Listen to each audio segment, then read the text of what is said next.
I think it's like this, that up until 10 years ago, it was very difficult to think of even starting your own business. That was only for the big guys. And then software came in, and it was kind of everybody could start their own software business. Then apps and smartphones came in, and everybody could start their own app making business. But still there was this kind of big hurdle that only Philips or a big company like that could make something with hardware. Suddenly Arduino comes in, Kickstarter comes in, and now you can start your own hardware business. And it's just an explosion not only of businesses, but an explosion of ideas and of enthusiasm and of the possibilities that people think that feel that there are no limits anymore.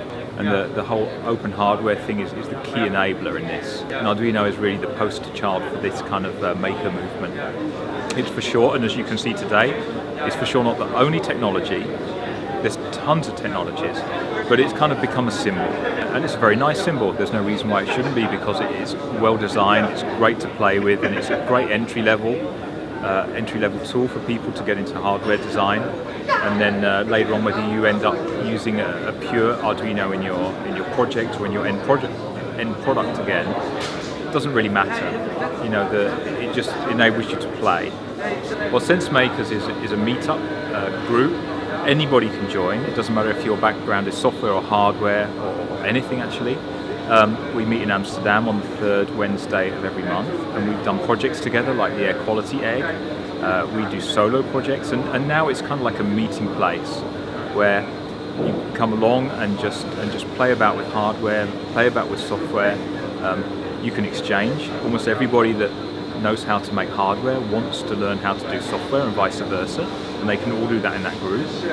And because we now have industrial designers in there, and we also have marketeers, sometimes you can even turn your ideas into products through the kind of network that you build there. So they're all over the world, but in Amsterdam it's kind of like the focal point of this Internet of Things open meetup group.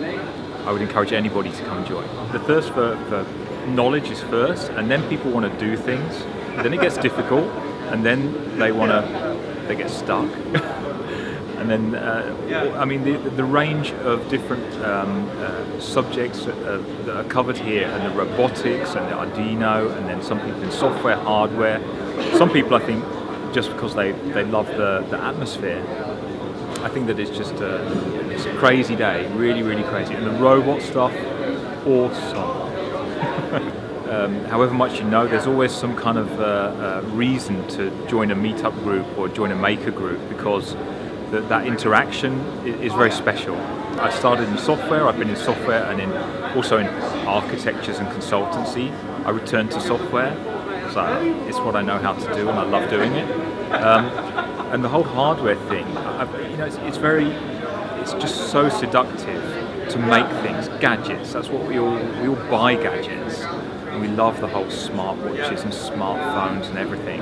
And so the idea that you could get into that space and make it yourself is new, and it's through the SenseMaker group where I've met people that have taught me how to do things like soldering, which I never knew how to do before. My whole company has changed its focus, and we're now actually making Internet of Things devices, and it's for us it's the future. But software is there as well, because hardware can't operate without software. But now software has hardware to actually enable it.